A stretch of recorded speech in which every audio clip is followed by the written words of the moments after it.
지난 1월 20일 미국의 바이든 대통령의 취임식 때 22살의 아프리카계 미국인, 흔히 말하는 흑인이죠, 여성 어멘다 고먼이 축시를 낭독했습니다. 그 축시 제목은 우리가 오르는 이 언덕입니다. 어멘다는 어려서 청각장애로 말을 더듬었습니다. 어멘다는 말을 하는 게 어려워서 글 쓰는데 집중했습니다. 그런 어멘다가 대통령 취임식 때 통합이라는 메시지를 담은 축시를 써달라는 제안을 받았지만 며칠이 지나도록 단 한 줄도 쓸 수 없을 만큼 힘겨웠습니다. 그러던 중 마침 시위대가 국회의사당을 점거하는 장면을 보고 어멘다는 그날 밤을 새워 축시를 완성할 수 있었다고 합니다. 그 시의 일부를 읽어드리겠습니다. 우리는 나라를 함께 공유하지 않고 나라를 찢으려는 힘을 목도했다. 민주주의는 잠시 멈출 수는 있어도 영원히 패배할 수 없다는 것 역시 목도했다. 중간에 생략하고요. 그날이 오면 우리는 불타오르는 그림자에서 두려움 없이 나오리라. 새로운 새벽은 우리가 스스로 자유케 하리라. 빛은 언제나 존재한다. 우리가 그 빛을 직시할 용기가 있고 스스로 그 빛이 될 용기가 있다면, 라는 시예요. 저는 이 시를 참 감동적으로 봤습니다. 그러면서 이 축식 가운데서 과연 누가 이 어두운 시대의 새벽을 열 것인가를 생각해 보았습니다. 누가 이 어두운 시대의 새벽을 열 것인가? 누가 우리 암울한 삶의 현장에 새로운 빛으로 새로운 길을 열어줄 것인가? 그분은 오직 하나님 한 분인 줄로 믿습니다. 하나님만이 우리나라 우리 민족에게 새로운 새벽을 열어줄 수 있는 유일한 소망입니다. 그러면서 한 가지 더 생각했습니다. 그렇다면 누가 이 시대를 비추는 빛으로 존재할 것인가? 그 답은 아주 쉽게 얻었습니다. 그것은 그리스도인들이 해야 할 일이기 때문입니다. 우리들이, 그리스도인들이 이 세상을 비추는 빛이 되어야 할 것입니다. 그래서 저는 오늘 본문을 통해서 우리가 이 세상에서 빛으로서 하나님의 자녀로서 살아가도록 함께 말씀을 나누고 싶습니다. 자, 우리가 세상에서 하나님의 자녀답게 살려면 어떻게 해야 할까요? 첫째, 구원을 받은 성도답게 살아야 합니다. 식품점에서 일하는 한 소년이 집에 돌아와 아버지에게 이런 말을 했습니다. 아빠, 오늘 사장님이 저에게 고급 커피 포장지에 싸구려 커피를 채워 넣으라고 하지 뭐예요. 그런데 사람들이 아무것도 모르고 비싼 돈을 내고 싸구려 커피를 사갔어요 하고 아이가 재밌다는 듯이 말했지만 아버지는 정색을 하고 단호하게 말했습니다. 그런 사장 밑에서는 배울 게 아무것도 없다. 아무리 돈을 많이 주어도 그런 곳에서 일하지 말아라. 비록 가난했지만 바르게 살기를 가르쳤던 아버지의 그 한마디에 소년은 다음날 가게를 그만두었습니다.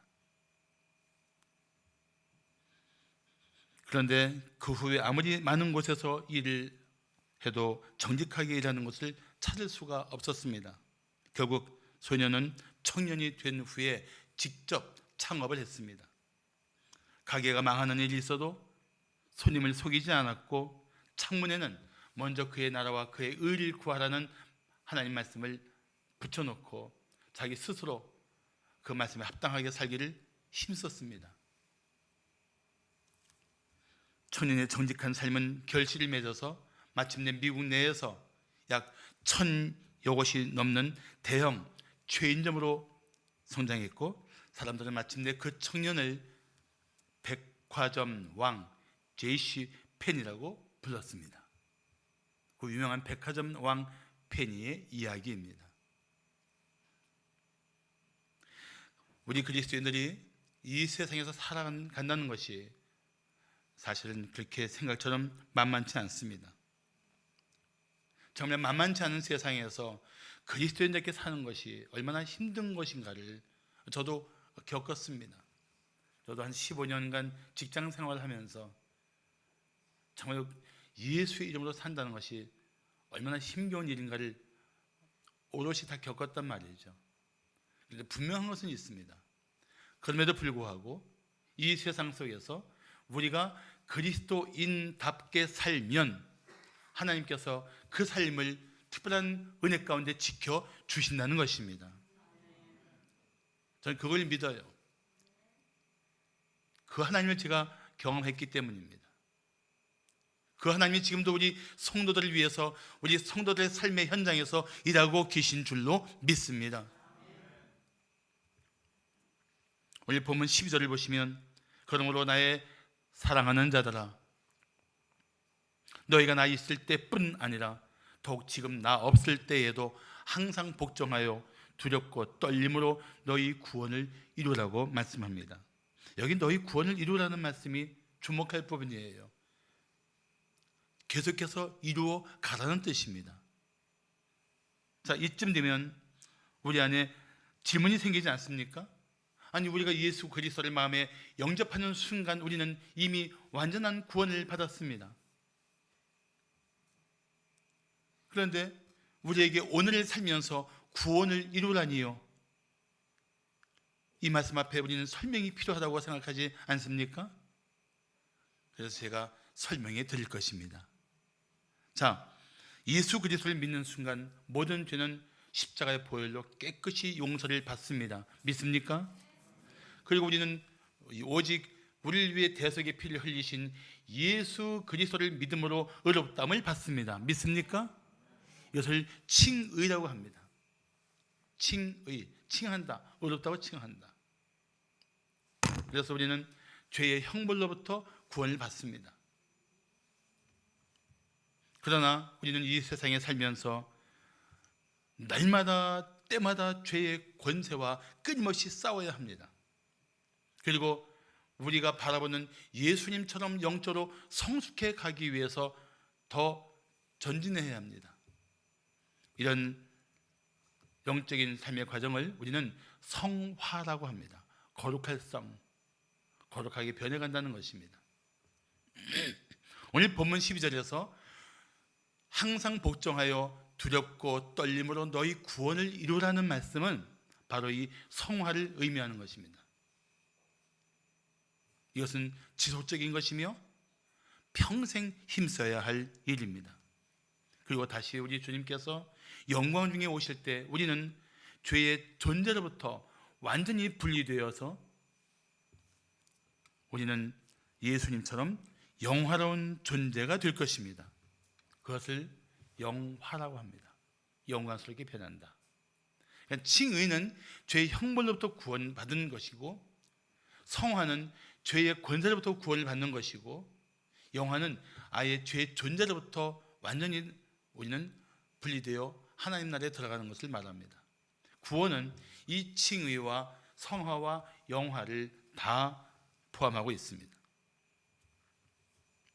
그래서 너희 구원을 이루라는 말씀은 너희가 오늘날 이 땅에 살면서 죄의 권세를 이겨내고 예수님을 향하여 더 성숙해가는 삶을 이루기 위해서 항상 힘쓰라는 뜻입니다.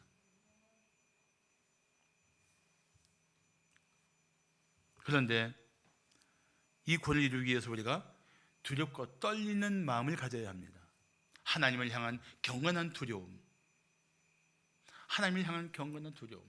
바울은 내가 있으나 없으나, 너희 그렇게 살라고 말하는 것이 무엇입니까? 내가 있느냐 없느냐의 문제가 아니라 너희와 항상 함께 하시는 하나님 앞에서 너희는 경건한 두려움을 갖고 날마다 너희가 거룩한 삶을 추구해야 한다는 것입니다. 그런데 원문에 보면은 13절 앞에 왜냐하면이라는 단어가 있어요. 원래는 왜냐하면이라는 단어가 있어요. 그래서 12절 13절을 우리 성도들이 이해하기 좋게 제가 다시 번역하면 이렇게 말할 수 있습니다. 사랑하는 자들아, 하나님께서 자기의 기쁘신 뜻을 이루기 위해 너희 안에 소원을 두고 일하게 하시기 때문에 너희는 항상 하나님의 뜻에 복종하며 두렵고 떨림으로 너희 구원을 이루라. 다시 말하면 우리가 항상 복종하며 두렵고 떨리는 마음으로 구원을 이루도록 하나님께서는 우리 안에 하나님이 기뻐하시는 소원을 주시고 그 소원을 따라 행하게 하신다는 거예요. 어느 성도가 저에게 묻습니다. 목사님, 제가 가지고 있는 소원이 내 마음에서 나온 것인지 하나님께서 주신 소원인지 어떻게 구분할 수 있습니까? 제가 그건 간단히 설명드렸어요. 그거는 구분하기가 생각보다 매우 쉽습니다. 당신 마음에 있는 소원이 하나님을 기쁘시게 하는 일이면 그건 하나님이 주신 소원입니다. 당신 마음에 있는 그 거룩한 열망이 주님을 영화롭게 할 수 있다면 그건 주님이 주신 것입니다. 왜 그렇습니까? 오늘 빌립보서 2장 12절 말씀에서 13절 말씀에서 그 말씀하고 있는 거예요. 너희 안에 하나님이 기뻐하시는 뜻을 소원으로 주시고 그 소원을 따라서 너희는 구원을 이루어가는 삶을 살아야 된다고 말씀하시기 때문입니다. 다시 말하면 하나님은 우리가 세상적인 사람들의 삶의 방식이나 내 안에 타락한 생각을 따라 살지 않도록 하시면서 내 안에 하나님이 기뻐하시는 뜻을 붙들고 그것을 소원으로 받아서 살도록 우리 가운데 일하시고 계시다는 것입니다. 이게 얼마나 놀라운 일입니까? 이게 얼마나 감사한 일이에요? 그렇지 않습니까? 내 타락한 생각대로 살지 않도록, 세상의 그 죄악된 방식대로 살지 않도록 내 마음에 하나님이 기뻐하시는 뜻을 주시고 그 뜻을 내 마음에 소원 삼아서 오늘을 살게 하시는 하나님, 감사할 일이 아닙니까? 그래서 우리는 점점 거룩한 삶을 추구하게 되고 우리는 구원을 받은 성도답게 구원에 합당한 삶을 살 수 있게 된다는 것입니다. 할렐루야.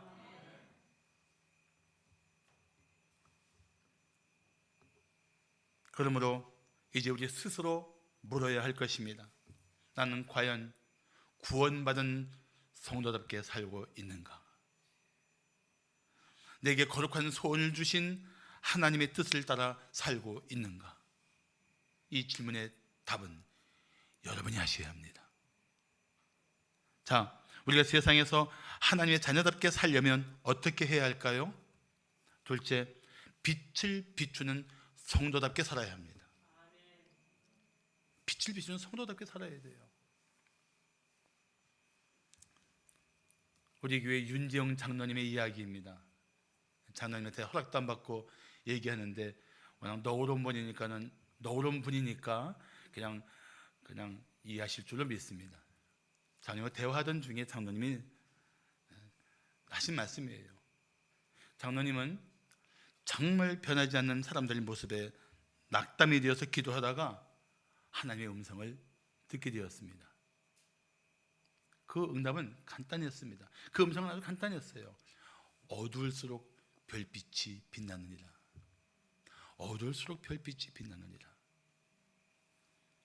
처음에는 무슨 뜻인가 싶었는데 이 하나님의 음성을 듣고 깊이 묵상하다가 드디어 그 뜻을 깨달았습니다.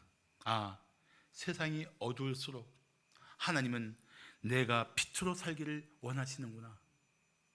그렇다면 내가 낙심하지 말고 더 힘써야겠구나. 그 결단을 하게 되었다는 것입니다. 저는 장로님의 간증을 들으면서 정말 큰 감동을 받았습니다. 세상이 어두울수록 작은 빛이라도 존재할 수 있다는 것이 얼마나 소중한 일입니까? 우리 성도들이 당장 나가서 살아야 할 삶의 현장은 온갖 비리와 부패, 불의함 그리고 죄악들이 불에 혀처럼 널름거리며 우리 성도들을 위협하고 있습니다. 주님도 제자들을 파송하시면서 이런 말씀을 하십니다. 보라, 내가 너희를 보냄이 양을 이리 가운데 보냄과 같도다. 생각해 보세요. 양이 몰려 있는 곳에 일이 한 마리만 들어와도 그 자리가 난리 법석이 날 텐데, 이리 가운데 양 한 마리를 들여보내는 것이 얼마나 끔찍한 결과를 불러올 수 있는지 알 수 있지 않습니까? 주님이 제자들을 보내시면서 그런 마음을 가지고 보내신 거예요. 그러면서 그런 중에 살아갈 주님의 방법을 말씀해 주십니다. 그게 무엇입니까? 그러므로 너희가 이 때 가운데 들어가는 것 같은 삶의 현장에 나갈 것이므로 너희는 뱀같이 지혜롭고 비둘기같이 순결하라고 말씀하고 있습니다. 지혜가 없는 순결은 악한 자들에게 무참하게 짓밟힐 것입니다. 또한 순결하지 않은 지혜는 이웃들에게 비수처럼 날카롭고 냉혹할 것입니다. 저는 우리 성도들이 얼마나 힘겨운 삶의 현장에서 살고 있는가를 생각할 때마다 우리 성도들을 위해 기도하지 않을 수가 없습니다. 자, 오늘 본문 14절과 15절을 말씀하기를 모든 일을 원망과 시비가 없이 하라. 이는 너희가 흠이 없고 순전하여 어우러지고 거스르는 세대 가운데서 하나님의 흠없는 자녀로 세상 가운데서 그들 가운데 무엇으로? 빛들로 나타내며, 우리는 빛으로서 이 세상 가운데 그 빛을 비추는 성도로서 살아야 하는 것입니다. 오늘 성경 뭐라 말씀하고 있습니까? 우리 성도들이 살고 있는 이 세대는 어그러지고 거스르는 세대라는 것입니다. 그 속에서 우리 성도들이 흠이 없고 순전하게 살라는 것입니다. 우리가 흠 없고 순전할 수 있나요? 아무리 생각해도 이렇게 쉽게 대답할 수가 없습니다. 왜 그렇습니까? 우리 모두 너나 할 것 없이 문제가 많습니다. 약점도 많습니다. 허물투성이입니다. 죄를 지을 수 있는 가능성이 항상 있습니다. 우리 삶이 항상 경계선에 있어서 잠깐만 한눈 팔면 죄에 빠지게 되고, 우리가 삶이 항상 아슬아슬해서 잘못을 판단하면 죄 가운데 우리는 머물러 있게 됩니다. 그게 우리 실상이란 말이죠. 그런데 어우러지고 거스르는 세대 속에서 흠없고 순전한 삶을 살라고 주님은 말씀하십니다. 이 한 가지는 잊지 마십시오. 우리 주님은 우리가 결코 할 수 없는 일을 명령하신 적이 단 한 번도 없습니다. 그러나 분명한 것은 순종할 때 감당할 수 있는 능력을 반드시 부어 주십니다. 할렐루야. 학자들은 이 어우러지고 거슬리는 세대를 이렇게 표현합니다. 어우러지는 것은 외적으로 비틀려 있는 상태, 거슬리는 것은 내적으로 삐뚤어진 상태, 그런 세대란 말이죠.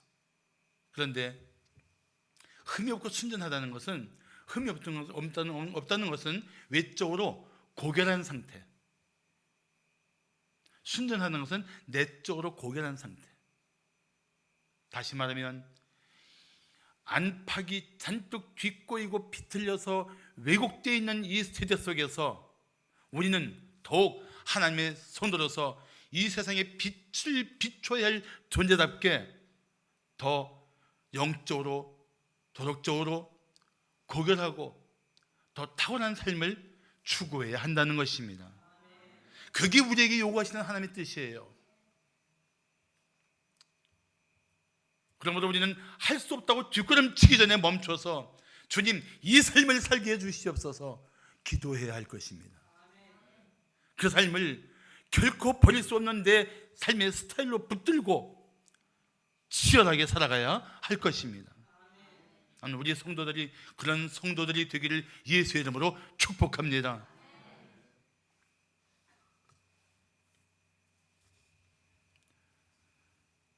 빛을 드러내기 위해서 우리는 두 가지를 생각해야 됩니다. 하나는 선한 행실입니다.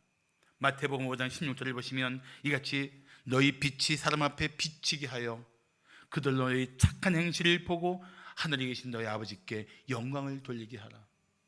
성도다운 삶으로 빛을 비추기 위해서 우리는 악한 세상에서 선한 삶을 힘쓰고 불의한 세상에서 의로운 삶을 추구해야 한다는 것입니다. 또 하나는 16절에 나와 있습니다.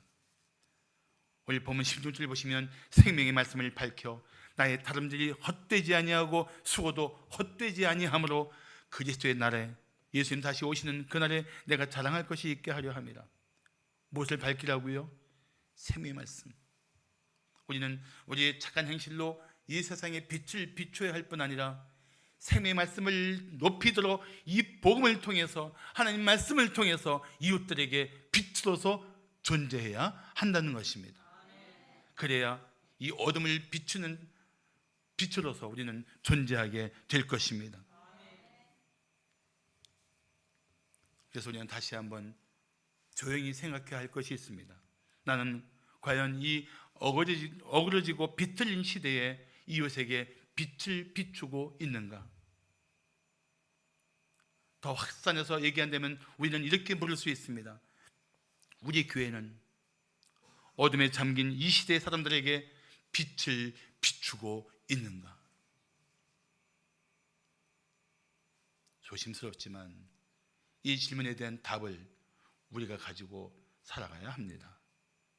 자, 마지막으로 우리가 세상에서 하나님의 자녀답게 살려면 어떻게 해야 할까요?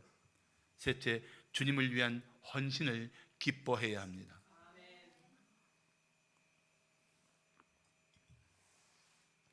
하나님을 아는 지식, Knowing God이라는 책을 통해서 세계적으로 유명해진 학자 중에 J.I. 패커라는 분이 있습니다. J.I. 패커. 그분이 이런 말을 했습니다. 만일 한 사람이 얼마나 기독교를 이해하는지 판단하기를 원한다면 두 가지. 그가 하나님의 자녀라는 생각과 하나님을 아버지로 둔 것을 얼마나 기뻐하는지 찾으면 된다. 만일 그것이 뭐예요? 하나님의 자녀라는 생각과 하나님 아버지를 기쁘시게 하는 것이 그의 예배와 기도 그리고 인생 전체를 유도하고 통제하는 것이 아니라면 그는 기독교를 전혀 이해하지 못하고 있다는 것을 의미한다. 무슨 뜻인지 아시죠? 내가 하나님의 자녀예요. 이 놀라운 사실. 그리고 나는 하나님을 기쁘시게 하는 자녀가 되는 삶을 살아야 된다는 이 놀라운 삶의 방향, 이를 가지고 있는 사람은 예배를 힘쓰게 되고 기도를 하게 되고 이 세상의 모든 삶에서 그 사실 때문에 자신을 통제하고 자신을 이끌어갈 수 있는 거룩한 힘이 생긴다는 것입니다. 내가 하나님의 자녀인데, 내가 하나님 아버지를 기쁘시게 해야 되는데 내가 어떻게 예배를 안 할 수 있어? 내가 하나님의 자녀인데, 내가 하나님 아버지를 기쁘시게 하는 삶을 살아야 되는데 내가 어떻게 그분 앞에 나가 그분의 임재 앞에 기도하지 않을 수 있어?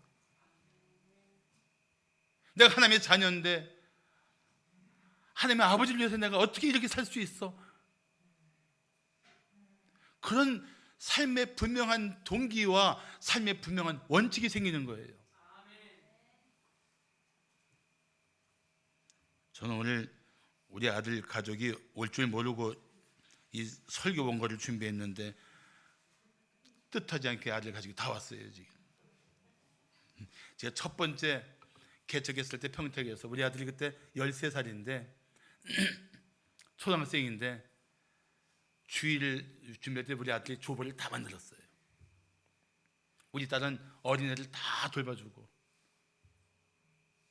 왜 이랬습니까? 내 아들, 딸로서 아버지의 일에 동참하는 것을 당연히 여긴 거예요. 거기서 끝났다면 제가 서운할 텐데 어쩔 수 없이 우리 아이들 마음속에 늘 머리를 짓누르는 생각이 있어요. 내가 목사의 아들인데 내가 어떻게 이렇게 할 수 있어? 내가 목사의 아들인데 내가 이렇게 살아야지. 그 마음들이 늘 있는 거예요. 보니까. 그래서 내가 어떤 땐 그런 얘기 했어요. 넌 목사의 아들이지만 청소년이니까 그냥 청소년답게 살아라. 그때 우리 교회 그 교사들이 참 많이 나오셨어요. 우리 교회 평택에 있을 때. 그래서 제가 한 번에 들은 얘기 있어요. 내 아들은 목사의 아들이기 전에 그냥 청소년이니까 그렇게 봐라. 목사의 아들이란 짐을 주지 마라. 당신이 안 줘도 우리 아들은 스스로 지고 있다. 우리 마찬가지 아닙니까? 내가 하나님의 아들인데, 내가 하나님의 딸인데, 내가 하나님의 자녀인데, 그 삶이 여러분의 삶을 움직이는 힘이 되고 있지 않습니까? 그것 때문에 어떻게 살아야 될지를 고심하지 않습니까? 그것 때문에 어떤 일을 하지 말아야 된다고 결단하게 되지 않습니까? 하나님의 자녀인데 내 아버지 하나님을 기쁘시게 하고 영화롭게 하기 위해서는 나는 이거는 하면 안 돼, 이건 해야 돼, 이런 삶의 분명한 방향을 우리 결정하게 되잖아요. 그거 없으면 하나님과 관계가 건강하지 않은 거죠. 그러니까 예배가, 그러니까 기도 생활이, 그러니까 삶의 실제에서 하나님의 자녀답지 못하게 살고 있는 거예요.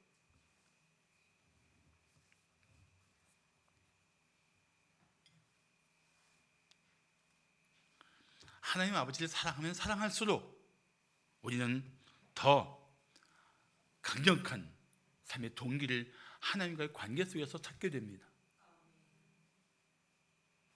그런 삶의 하이라이트가 무엇일까요? 하나님과 그의 나라를 위해서 헌신하는 것입니다.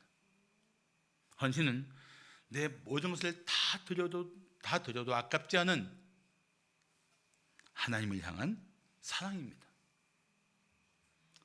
하나님께 인색한 사람은 말로만 하나님을 사랑하는 사람입니다. 하나님을 위해 살지 않는 사람은 결국 세상을 위해 살게 되어 있습니다. 오늘 본문 17절을 말씀하기를, 만일 너희 믿음의 재물과 섬김 위에 내가 나를 전제로 드릴지라도 나는 기뻐하고 너희 무리와 함께 기뻐하겠다고 말씀하고 있습니다. 전제는 어떤 제사를 말하냐면, 제사를 다 드린 후에 포도주 한 1리터 정도를 그 멀겋게 달궈진 제단에다 붓는 의식입니다. 근데 붓는 순간 어떻게 됩니까? 포도주는 일단 알코올이에요. 순식간에 확 증발되고 그 포도주를 부은 그 자리에는 포도주 향이 납니다. 그게 다예요. 순식간에 내가 사라질지라도 향을 남길 수 있는 그거를 기뻐하는 것입니다. 지금 바울은 무슨 말을 하고 있는지 아십니까? 지금 비록 이 빌립보서를 쓰고 있는 자리가 감옥이에요. 감옥. 옥중서신입니다. 다시 말하면 그는 내일이라도 당장 순교할 수 있는 그러한 삶의 자리에 있는 것입니다. 그런데도 불구하고 바울은 주님 뜻을 따라 고난 중에 있는 것도 기뻐합니다. 심지어 자기 생명을 내놓을 수 있다는 사실도 그는 기뻐하고 있습니다. 그런데 그냥 기뻐하는 것이 아니고 그는 오히려 이 기쁨에 성도들을 초대하고 있습니다. 뭐라고 하고 있습니까? 이와 같이 너희도 기뻐하고 나와 함께 기뻐하라. 이는 진정한 기쁨의 초청이에요. 사랑하는 성도 여러분, 세상에서 하나님의 자녀답게 살려면 주님을 위해 헌신할 수 있는 것을 기뻐해야 합니다. 그러나 주님보다 세상을 더 사랑한다면, 그래서 세상의 만족을 더 추구한다면 주님을 위한 희생을 우리는 거부할 것입니다. 기뻐할 수 없을 것입니다. 그런데 바울은 자신이 고난 중에 있으면서도, 죽을지 모르는 그 삶의 위기 속에 있으면서도 그는 세상이 감히 흉내조차 낼 수 없는 충만한 기쁨을 가지고 그 사랑하는 빌립보 성도들에게 그렇게 초청하고 있는 것입니다. 나와 함께 기뻐하자. 나와 함께 기뻐하자. 그리스도 안에서 어떤 희생을 하더라도 기뻐할 수 있는 것이 바로 성도의 삶입니다. 우리 기쁨은 세상의 만족이 있지 않습니다. 세상이 주는 쾌락은 잠시 즐거움을 줄 수 있을지 몰라도 우리 안에 진정한 기쁨은 결코 줄 수 없습니다. C.S. 루이스는 이런 말을 했습니다. 우리는 값싼 것에 너무 쉽게 만족한다. 그러다 보니까 더 고상한 것, 더 가치 있는 것, 더 영원한 것들에 대해서 자꾸 마음을 잃어버리는 거예요. 현실적인 보잘것없는 것에 만족하고 곧 사라질 것들에 대한 기쁨을 추구하면서 정말 우리 삶을 저 하나님 나라를 바라보는 삶으로부터 자꾸 세상을 두리번거리게 한단 말이죠. 그런데 우리는 더 고귀한 것, 더 가치 있는 것, 영원한 것을 추구해야 합니다. 그것이 무엇입니까? 바로 하나님과 그의 나라를 위한 헌신을 힘쓰는 것입니다. 하나님을 위한 헌신이 세상의 모든 쾌락을 뛰어넘을 만큼 기뻐질 때 우리는 가장 고상한 목적을 가진 존재가 될 것입니다. 그리고 그런 고상한 목적을 가진 성도는 이 땅에서 하나님의 자녀답게 살기를 기뻐하게 됩니다. 사랑하는 성도 여러분, 오늘 이 시각, 이 자리가 바로 하나님을 향하여 내 삶을 드릴 수 있기를 결단하는 결단의 자리가 되기를 축복합니다.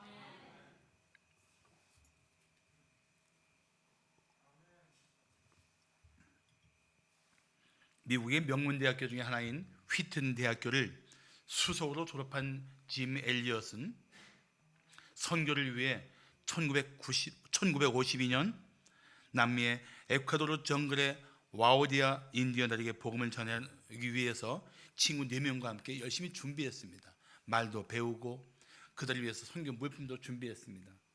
그리고 드디어 4년 후인 1956년에 와오다니 부족이 있는 정글로 비행기를 빌려서 갔습니다. 그런데 그들은 안타깝게도 그 비행기를 착륙시키고 내리자마자 노리고 있던 와오디아 부족의 공격을 받아서 그 자리에서 다 순교합니다. 그때 짐 엘리엇의 나이는 겨우 29세였습니다. 사랑하는 아내와 어린 아들이 있었습니다. 짐 엘리엇은 대학교 재학 중에 예수 그리스도를 믿은 후에 이런 일기를 썼습니다. 주님, 저를 성공하게 하소서. 높은 자리에 오른다는 것이 아니라 제 삶이 하나님을 아는 가치를 드러내는 전시품이 되게 하옵소서. 그런 기도를 남겼던 분입니다. 그런데 이 이야기는 그들의 죽음으로 끝나지 않고 계속 이어집니다. 그들이 죽은 2년 후에 5명의 순교자의 부인들이 와오다니 인디언들에게 복음을 전하러 다시 그 정글로 들어갔습니다. 그런데 와오다니 부족은 여자를 죽이지 않는 관습이 있었습니다. 그래서 그 부인들 5명이 아이들과 함께 들어가서 거기서 복음을 전하게 되었습니다. 그리고 복음을 듣고 예수를 믿었는데 그 중에 이 5명의 선교사를 죽이는데 가장 앞장섰던 인물 3명이 가장 예수를 먼저 만나고 그 중에 한 명은 목사가 되어서 그 와오다니 부족을 위한 교회의 담임 목사까지 되었습니다. 훗날 짐 엘리엇의 부인은 순교한 5명의 젊은 선교사들을 애통해 하는 사람에게 이런 마음에 남길 말을 했습니다. 나의 남편이 순교한 것이 비극이 아닙니다. 내 남편이 하나님의 말씀에 순종하지 않았더라면 그것이 더 큰 비극이었을 것입니다. 와, 전 이 글을 읽으면서 정말 큰 감동을 받았어요. 주님을 위해 죽은 것이 비극이 아니다. 그거 피하려고 비굴하게 살고 세상 중심으로 살려고 세상 만족을 추구하며 살려고 그런 삶을 위해서 하나님 말씀에 순종하지 않는 것이 더 큰 비극이다. 야, 이거 얼마나 참 하나님 중심의 삶을 사는 사람들만이 할 수 있는 이야기입니까? 참, 전 정말 감동받았어요. 그러니까 자기 남편을 죽인 그들에게 복음을 들고 어린 아들을 데리고 들어갈 수 있었겠구나.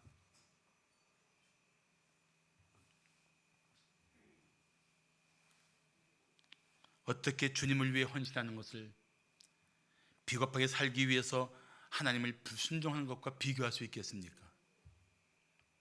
사랑하는 성도 여러분, 이 세상이 돌아가는 것을 보고 계시지 않습니까? 정치를 보십시오. 말하고 싶지 않을 정도로 불의와 부패와 온갖 술수가 가득한 시대입니다. 그 고통을 고스란히 나라가 다 함께 아파하고 있습니다. 이렇게 어우러지고 거스르는 세대에서 우리가 어떻게 살아야 될 것인가 이제는 결단해야 되지 않겠습니까?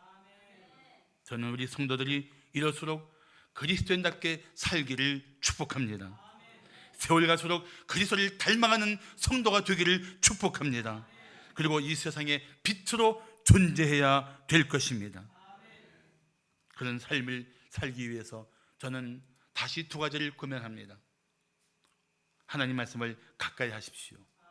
그래야 주님이 주시는 지혜와 능력으로 무장할 수가 있습니다. 또 하나, 어느 때보다 깨어 기도하십시오. 그래야 육신의 연약함을 이기고 이 세상을 이겨낼 수가 있을 것입니다. 사랑하는 성도 여러분, 우리는 세상의 어둠의 권세를 이길 수 있는 하나님의 사람들입니다.